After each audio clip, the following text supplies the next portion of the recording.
கிறிஸ்துவுக்குள் அன்பான தேவனுடைய பிள்ளைகளே, ஆண்டவராகிய இயேசு கிறிஸ்துவின் நாமத்திலே இந்த சமாதானத்தின் நேரத்தை பார்த்து கொண்டிருக்கிற உங்களை நான் வாழ்த்துகிறேன், வரவேற்கிறேன்.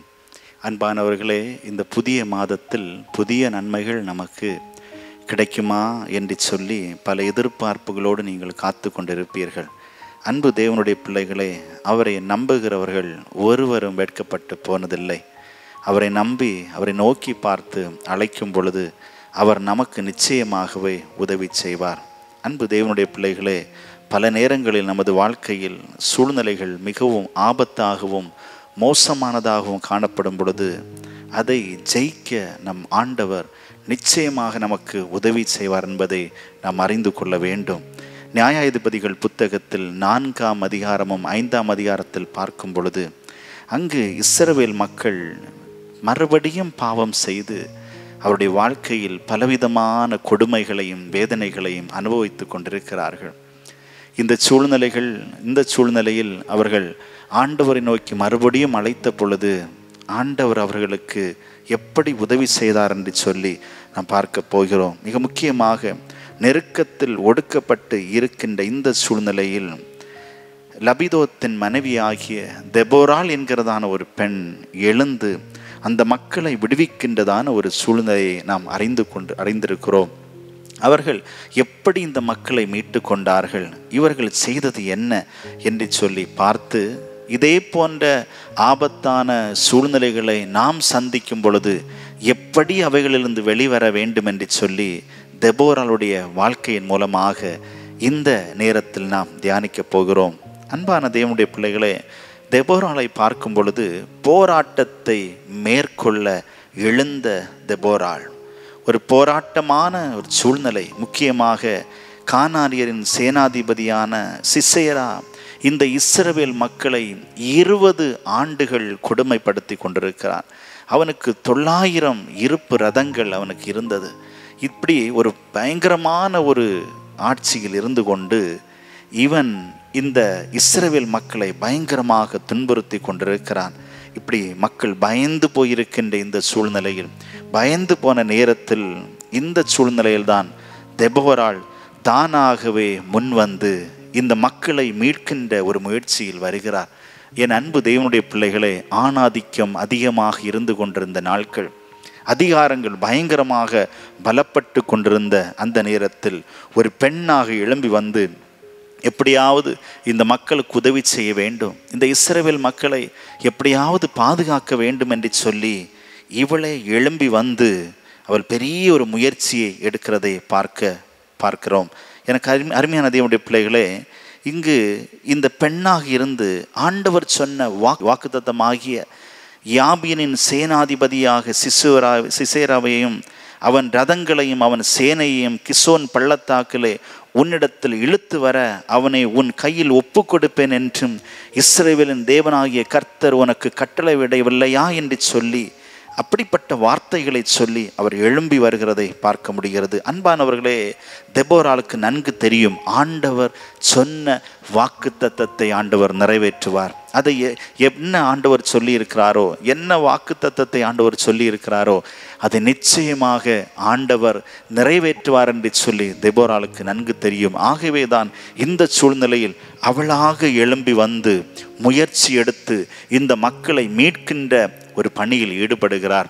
அநேகரை அழைத்து அவர்களை உற்சாகப்படுத்துகிறதை பார்க்க முடிகிறது. எனக்கு அருமையான தேவனுடைய பிள்ளைகளே, அந்த நாட்களில் இருந்த மற்ற நபர்கள், மிக முக்கியமாக அதிகாரத்தில் இருந்தவர்களும் அந்த நாட்களில் கொஞ்சம் உயர்ந்த பதவியில் இருந்தவர்களும் அமைதியாக இருந்தது நிமித்தமாக தான் இந்த மக்கள் 20 ஆண்டுகள் கொடுமைப்படுத்தப்பட்டு கொண்டிருக்கிறார்கள். ஆனால் எப்பொழுது தெபோராள் எழும்பி வந்து தைரியமாக நின்று ஒவ்வொரு தனிநபர்களையும் முன் அழைத்து வாருங்கள் என்று சொல்லி அழைத்த பொழுது அந்த தேசத்தில் ஒரு மாற்றத்தை நாம் வந்ததை நாம் பார்க்க முடியும். என் அன்பு தேவனுடைய பிள்ளைகள், எல்லாருடைய வாழ்க்கையிலும் பிரச்சனைகள் உண்டு, எல்லாருடைய வாழ்க்கையிலும் போராட்டங்கள் உண்டு, எல்லாருடைய வாழ்க்கையிலும் நெருக்கங்கள் வரும் பொழுது யாராவது வந்து என்னை காப்பாற்றுவார்கள், யாராவது வரமாட்டார்களா என்று சொல்லி நாம் ஒடுங்கி போய் இருக்க வேண்டிய அவசியம் இல்லை. நாம் எழும்ப வேண்டும். இந்த சூழ்நிலையிலிருந்து வெளிவருவதற்கு நான் முயற்சி எடுக்க வேண்டும் என்று சொல்லி நாமவே எழும்பி வர வேண்டும் என்று சொல்லி இந்த தெபோராளை ஒருவரும் அழைக்கவில்லை, இந்த தெபோராளை ஒருவரும் உற்சாகப்படுத்தவில்லை. அவளாகவே எழும்பி வந்து இந்த பிரச்சனையிலிருந்து வெளிவருவதற்கு முயற்சி செய்தது போல நம்முடைய வாழ்க்கையில் காணப்படுகிற சோதனைகள், வேதனைகள், கஷ்டங்கள் எல்லாவற்றையும் மேற்கொள்வதற்கு நாமே எழும்பி வர வேண்டும். ஏனென்று சொன்னால் நம்மை விடுவிப்பேன் என்று சொல்லி ஆண்டவர் வாக்குத்தத்தத்தை நமக்கு தந்திருக்கிறார். நம்மை பாதுகாப்பேன் என்று சொல்லி ஆண்டவர் வாக்குறுதிகளை தந்திருக்கிறார். வாக்குறுதிகளை சொன்ன தேவன் அவைகளை விட்டு விலகுவதில்லை. அதை நிச்சயமாக அதை நமக்கு செய்து முடிப்பார். ஆகவே ஒருவரும் நீங்கள் சோர்ந்து போய் இருக்க வேண்டிய அவசியம் இல்லை, ஒருவரும் பின்தங்கி இருக்க வேண்டிய அவசியம் இல்லை. நாம் கொடுமைப்பட்டு கொடுமைகளை வாழ்க்கையில் அனுபவிக்க வேண்டிய அவசியம் இல்லை. ஆண்டவர் நம்மோடு இருக்கிறார். எழுந்து வாருங்கள், எழுந்து வந்து இந்த சூழ்நிலைகளை நாம் மேற்கொள்ள ஆண்டவர் நம்மை அன்போடு அழைக்கிறார். இரண்டாவது பார்க்கும் பொழுது இந்த தெபோராள் அதிகாரத்தோடு பேசி கொண்டிருக்கிறார். அதிகாரத்தோடு பேசின தெபோராள் பேசின வார்த்தைகள் ஒரு அர்த்தமுள்ள அதிகார தொனி காணப்பட்டது. அதிகார தொனியில் எப்படி என்று சொன்னால், இந்த அதிகார தொனியில் ஒரு மதிப்பும் ஒரு மரியாதையும் இருந்தது. நியாயாதிபதிகள் 4ஆம் அதிகாரம் 4ஆம் வசனத்தில் பார்க்கும் பொழுது, இவள் ஒரு தீர்க்கதரிசியானவள், அப்படியானால் இவளிடத்தில் முன்பதாகவே சில அதிகாரங்கள் காணப்பட்டிருக்கிறது. இந்த அதிகாரத்தை பயன்படுத்தி மக்களை ஒடுக்குவதற்காக இந்த அதிகாரத்தை அவள் பயன்படுத்தவில்லை. மாறாக இந்த அதிகாரத்தை வைத்து மக்கள் பாதுகாக்கப்பட வேண்டும், மக்கள் உயர்த்து எழும்ப வேண்டும் என்று சொல்லி மக்களுக்காக போராடி கொண்டிருந்தாள் இந்த தெபோராள். என் அன்பு தேவனுடைய பிள்ளைகளே, இப்பொழுது பார்க்கும் பொழுது தன்னுடைய அதிகாரத்தை பயன்படுத்தி எவ்வளோ அதிகாரம் இருந்தாலும், எவ்வளோ திறமைகள் இருந்தாலும் அதை மக்கள் பாதுகாப்பதற்காகவே பயன்படுத்தி நப்தலி புத்திரர்கள், செபுலோன் புத்திரர்கள் மற்றும் பாராக் போன்றவர்கள் அழைத்த பொழுது அவர்கள் தெபோராக்களுக்கு கீழ்ப்படிந்தார்கள். அதற்கு காரணம் இந்த பெண்ணின் அதிகார வார்த்தை. ஒரு பெரிய வம்சத்தை பாதுகாப்பதற்காக தெபோராள் எங்களை அழைக்கிறாள் என்று சொல்லி அழைப்பை ஏற்று அந்த அதிகார வார்த்தைகளை ஏற்றுக்கொண்டு இந்த இப்படிப்பட்ட மனிதர்கள் அவளுக்கு பின் சென்றார்கள். எனக்கு அருமையான தேவனுடைய பிள்ளைகளே, எனக்கு தெரியும் இந்த தெபோராளுடைய அழைப்பு அதிகாரமாக இருந்தாலும் ஒரு கரிசனை உள்ள அழைப்பு. எப்படியாவது என் மக்கள் விடுதலையாக்கப்பட வேண்டும் என்று சொல்லி கரிசனையோடு இந்த தெபோராள் அழைக்கிறதை பார்க்கிறோம். என் அன்பு தேவனுடைய பிள்ளைகளே, நம்முடைய கரங்களில் பல அதிகாரங்கள் கொடுக்கப்பட்டிருக்கிறது. நம்முடைய வயதிற்கேற்ற பொறுப்பிற்கேற்ற சில அதிகாரங்கள் கொடுக்கப்பட்டிருக்கிறது. அதை எப்படி பயன்படுத்த வேண்டும் என்று சொன்னால், மற்றவர்கள் புண்படுகின்ற விதத்தில் இருப்பதாக நம்முடைய வார்த்தைகள் இருக்கக்கூடாது. மற்றவர்களை அடிமைப்படுத்த அந்த அதிகாரத்தை நாம் பயன்படுத்த கூடாது. காரணம் ஏனென்று சொன்னால், ஆண்டவர் எல்லாரையும் விடுவிக்க விரும்புகிறார். அதை நம் மூலமாக விடுவிப்பதற்கு ஆண்டவர் முயற்சி செய்கிறார். கரிசனையோடு அந்த அதிகாரத்தை பயன்படுத்த வேண்டும். அதோடு மட்டுமல்ல, ஆண்டவராகிய இயேசு கிறிஸ்து நமக்கு பல அதிகாரங்களை தந்திருக்கிறார். பிசாசுகளை துரத்துகின்ற வல்லமையும் அதிகாரத்தையும் தந்திருக்கிறார். பாவத்திற்கு எதிர்த்து நிற்கின்ற வல்லமையும் அதிகாரத்தை ஆண்டவர் நமக்கு தந்திருக்கிறார். நமக்கு எதிராக வருகின்ற தந்திர சூழ்ச்சிகளை அழிக்கின்ற அதிகாரத்தையும் வல்லமையும் தந்திருக்கிறார். நமக்கு இருக்கிற அந்த அதிகாரத்தை பயன்படுத்தும் பொழுது முக்கியமாக இயேசு கிறிஸ்துவின் நாமத்தினாலும் அவருடைய இரத்தத்தினாலும் அவருடைய உயிர்த்தெழுதலின் வல்லமையினாலும் எல்லாவற்றையும் மேற்கொள்கின்ற அதிகாரத்தை தந்திருக்கும் பொழுது இந்த உலகத்தில் நமக்கு எவைகள் எதிராக வந்தாலும், எவைகள் நமக்கு சாதகமாக இல்லாமல் இருந்தாலும், அவர் நமக்கு தந்திருக்கின்ற அதிகாரத்தை பயன்படுத்தி எல்லாவற்றையும் மேற்கொண்டு பாவத்தை விட்டு விலகி அதை மேற்கொண்டு சாபத்தை உடைத்து அறிந்து முன் செல்வதற்கான அதிகாரத்தை ஆண்டவர் நம் ஒவ்வொருவருக்கும் தந்திருக்கிறார். தெபோராடத்தில் காணப்பட்ட அதிகாரத்தை பயன்படுத்தி இஸ்ரவேல் மக்களின் விடுதலைக்கு அவர்கள் முயற்சி செய்த பொழுது ஆண்டவர் அவளுடைய முயற்சியை ஆண்டவர் பார்த்து ஆண்டவர் அங்கு ஒரு பெரிய ஒரு விடுதலையை கொடுத்தது போல என் அன்பு தேவனுடைய பிள்ளைகளே, நாமும் நமக்கு ஆண்டவர் தந்திருக்கின்ற சில அதிகாரங்களை பயன்படுத்தி அவைகளை நாம் வெளிக்கொண்டு செயல்படுத்தும் பொழுது நமக்கு விரோதமாக எவைகள் நின்றாலும் அவைகளை மேற்கொள்ள முடியும். முடங்கி இருக்க வேண்டாம் என்று நான் சொல்லுகிறேன். யாரும் பயந்து போயிருக்க வேண்டாம் என்று சொல்லுகிறேன். ஆண்டவர் நமக்கு எல்லாவற்றையும் மேற்கொள்கின்ற அதிகாரத்தை நமக்கு தந்திருக்கிறார். மூன்றாவது பார்க்கும் பொழுது, இந்த தெபோராள் ஒரு முன்மாதிரியான தெபோராளாய் காணப்பட்டார். எல்லா விதத்திலும் ஒரு முன்மாதிரி. தெபோராள் பாராக்கை அழைக்கிறாள். பாராக்கை அழைத்த பொழுது இந்த பாராக் சொல்லுகிறான், நீ வந்தால் மட்டும்தான் நான் போவேன், நீ வரவில்லை என்று சொன்னால் நான் போக மாட்டேன். நீ என்னோடு வந்தால் நான் புறப்பட்டு போவேன், நீ என்னோடு வரவில்லை என்று சொன்னால் நான் புறப்பட்டு போக மாட்டேன் என்று சொல்லி அழைக்கிறான். காரணம் என்ன தெரியுமா? இந்த பாராக்குக்கு தெரியும், இந்த தெபோராள் என்னோடு வந்தால் எனக்கு அது மிகவும் உதவியாக இருக்கும், எனக்கு பாதுகாப்பாக இருக்கும், சரியான ஆலோசனையை இவளால் கொடுக்க முடியும் என்று சொல்லி நம்பி அழைத்த பொழுது தெபோராள் சொல்லுகிறார், நான் வருகிறேன், நான் உன்னோடு கூட வருகிறேன் என்று சொல்லி அவள் கடந்து போனதாக வேதத்திலே வாசிக்க முடிகிறது. தெபோராள் எழுந்து பாராக்கோட கூட கேதோசுக்கு போனாள் என்று சொல்லப்பட்டிருக்கிறது. என் அன்பு தேவனுடைய பிள்ளைகளே, ஆரம்பத்திலிருந்தே ஒரு சூழ்நிலை வந்த பொழுது, ஒரு நெருக்கமான சூழ்நிலை வந்த பொழுது எழுந்து வந்து தானாக முன்வந்து ஒரு மாதிரியாக காணப்பட்டார். அதோடு கூட அவளிடத்தில் காணப்பட்ட அதிகாரத்தை சரியான ஒரு காரியத்திற்காக பயன்படுத்தி மக்கள் பாதுகாக்கப்பட வேண்டும், மக்கள் விடுதலையாக்கப்பட வேண்டும் என்கின்ற ஒரு எண்ணத்தோடு எழும்பி வந்து அதிலே ஒரு முன்மாதிரியாக இருந்தார்.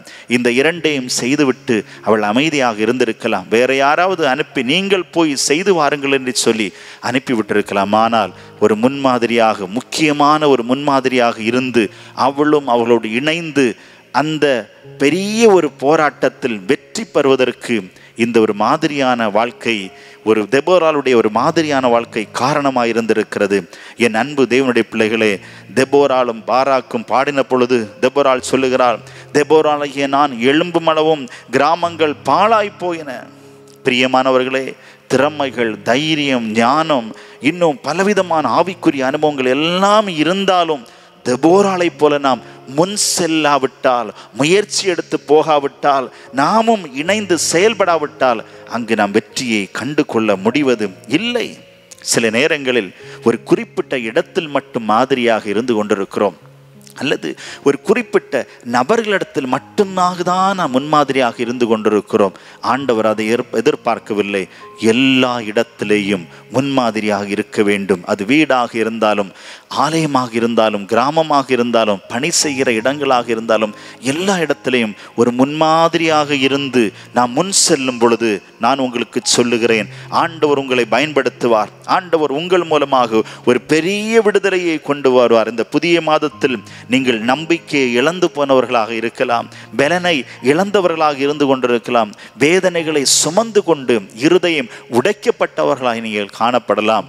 ஆண்டவர் சொல்லுகிறார், தெபோராளை போல நீங்கள் எழுந்து வாருங்கள், நீங்களாகவே எழுந்து வாருங்கள், உங்களால் அதை மேற்கொள்ள முடியும். அதோடு கூட ஆண்டவர் உங்களுக்கு தந்திருக்கின்ற அதிகாரத்தை நீங்கள் ஆண்டவராகிய இயேசு கிறிஸ்துவை ஏற்றுக்கொண்ட பொழுது உங்களுக்குள்ளாக ஒரு பலனை அவர் தந்திருக்கிறார். அந்த பலனோடு எழும்பி வந்து நமக்கு எதிராக நிற்கிற எல்லா தேவையற்ற காரியங்களையும் எதிர்த்து அதற்காக போராடி ஜெபத்தின் மூலமாகவும், ஆவிக்குரிய அனுபவங்கள் மூலமாகவும், வேத வசனத்தை வெளிப்படுத்துதல் மூலமாகவும் எல்லாவற்றையும் முறியடித்து நாம் முன் செல்வதற்கான அதிகாரத்தை ஆண்டவர் நமக்கு தந்திருக்கிறார். ஆண்டவர் நமக்கு தந்திருக்கின்ற அதிகாரத்தை நன்மைக்காக பயன்படுத்த வேண்டும், விடுதலைக்காக பயன்படுத்த வேண்டும், தேவையற்றவைகளை எதிர்த்து நிற்பதற்காக பயன்படுத்த வேண்டும். அப்படி பயன்படுத்தும் பொழுது ஆண்டவர் நிச்சயமாக நம்மை பயன்படுத்துவார்.